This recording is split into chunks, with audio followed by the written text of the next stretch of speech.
20,000 mercenaries are said to be fighting for Russia and Ukraine. They are members of a group known as the Wagner Group, which has participated in Russian military operations around the globe. It is widely assumed that Russia is having trouble maintaining morale and recruiting soldiers. President Vladimir Putin started a recruitment drive in September to increase the country's military strength. The West thinks that Russia has lost tens of thousands of soldiers. Will this genuinely help Russia take the lead in war? Well, time will tell. There has been a significant change in the Wagner Group's current size and genuine presence in Ukraine. According to UK government officials, the Wagner Group makes up 10% of Russia's forces in Ukraine. The thousands have enlisted them from Russian jails. They are currently extensively participating in the Russian offensive to seize the eastern Ukrainian city of Bakhmut. There weren't many mercenaries there before the invasion of Ukraine. Most were considered seasoned military veterans, some coming from Russia's finest battalions and special operations. According to Ukrainian troops, Wagner fighters are allegedly ordered into attacks in huge numbers over open terrain, and many have perished. According to UK intelligence experts, the Kremlin had trouble mobilizing enough people to fill the regular army ranks, so it began recruiting heavily. The Wagner Group has also raised its public image, opening a sizable new headquarters in St. Petersburg, among other things. It is openly recruiting in Russian cities on billboards and is being named in Russian media as a patriotic organization, says Dr. Samuel Romani of the Royal United Services Institute think tank.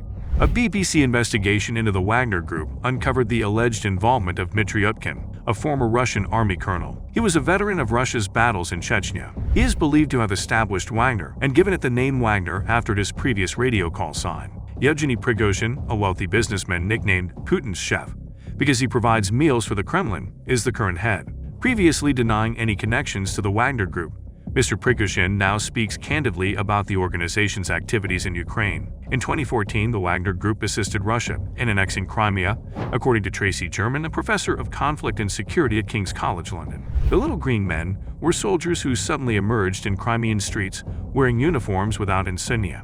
Its mercenaries are thought to be some of the Little Green Men who occupied the region, says Prof. German. After that, over 1,000 mercenaries from the Wagner Group assisted separatist groups in eastern Ukraine that Russia supported in fighting the Ukrainian army. Wagner is believed to have carried out false flag attacks in the weeks before the invasion of Ukraine to provide Russia with justification for attacking. Ukrainian prosecutors suspect 3 Wagner Group mercenaries, along with regular Russian troops, murdered and torturously treated citizens in the vicinity of Kiev in April 2022, according to German intelligence. Following the departure of Russian soldiers from the Kiev region in March 2022, Wagner mercenaries may also have slaughtered residents in Bucha. The EU has slapped sanctions against Wagner mercenaries because the United Nations and the French government accused them of committing rapes and robberies against people in the Central African Republic. According to the U.S. military, in and around Tripoli, the capital of Libya, landmines and other improvised explosive devices were allegedly installed by Wagner mercenaries in 2020. Wagner's presence and influence have only grown as Russia's invasion plans have faltered, stagnated, and encountered obstacles. Wagner was believed to have dispatched a starting force of over 1,000 in March 2022. In contrast, according to UK sources, 20,000 or about 10% of all Russian troops on the ground are now present. The deliberate recruiting of prisoners in Russian jails contributes to Wagner's bloated ranks. According to UK officials, open-source estimates indicate that the number of criminals from Russian prisons declined by more than 23,000 in the 2 months leading up to November 2022, when it was recruiting. Even though the exact numbers are unknown, many prisoners likely joined Wagner. They had been promised compensation in exchange for serving on the front lines for 6 months, and their sentences would be commuted. Despite Wagner's claims, there are indications that some families of combat fatalities don't receive any compensation. According to UK officials, the emphasis has shifted from quality to quantity. In the past, it was thought that Wagner mostly hired experienced former soldiers, particularly ex-members of the GRU, the Russian military intelligence agency, and special forces. Lieutenant Colonel Dmitri Utkin, the group field commander for Wagner, was a member of the GRU Spetsnaz, Special Ops. However, according to UK authorities, Wagner is currently far from an elite force. Wagner has recently assumed a prominent part in the savage assault on Bakhmut, in the eastern Donbas region of Ukraine. Wagner's actions were highlighted in a recent UK Defense Intelligence report. It said Wagner was employing a sizable number of ineffectively trained prisoners, whom it saw as expendable. According to the report, they were probably only given a single constrained goal, such as attacking a building, and were not permitted to go off course. According to the UK intelligence assessment, Those who disobeyed were probably under threat of being executed without trial. UK officials say the organization is known for its unnecessary and indiscriminate violence. A member of Wagner recently unveiled a video of one of its members fatally beating a purported deserter.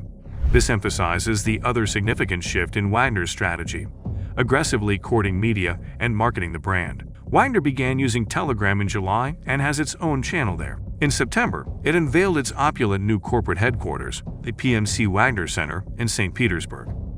According to the statement, the grant's purpose was the production of new ideas to improve Russia's defense capabilities, especially the sphere of information. However, in practice, they observe Wagner encountering the same difficulties as the Russian military, including equipment shortages and high losses. Although may or not, some of their soldiers may be paid more and have better equipment than the typical Russian soldier. According to UK officials, Wagner personnel in Ukraine are probably also subjected to harsh working conditions and a lack of supplies. The distinction between Wagner and the Russian military is still hazy. According to UK authorities, it's possible that some people in Russia's defense ministry still have doubts about the organization. President Putin and other senior Kremlin figures have still not acknowledged its connections to the Russian state. However, according to UK officials, it is essentially sure that Wagner went to Ukraine with the approval of higher-ups, and that the hired guns are now operating in operational lockstep with the Russian military. Wagner's main training field is inside a Russian defense installation in Molchan, located 300 kilometers east of Crimea. There isn't any proof to date that Russia's Wagner proxy army is any more effective than its own conventional military forces. It is evident that Putin believed Kiev would fall within days when he assembled 100,000 Russian troops on Ukraine's eastern border in January. Three things surprised Putin. First, that the Ukrainians would be exceptional warriors. Second, that the West would rally fast behind Ukraine. And third, and perhaps most significantly, that Volodymyr Zelensky would establish himself as a unifying and inspirational figure.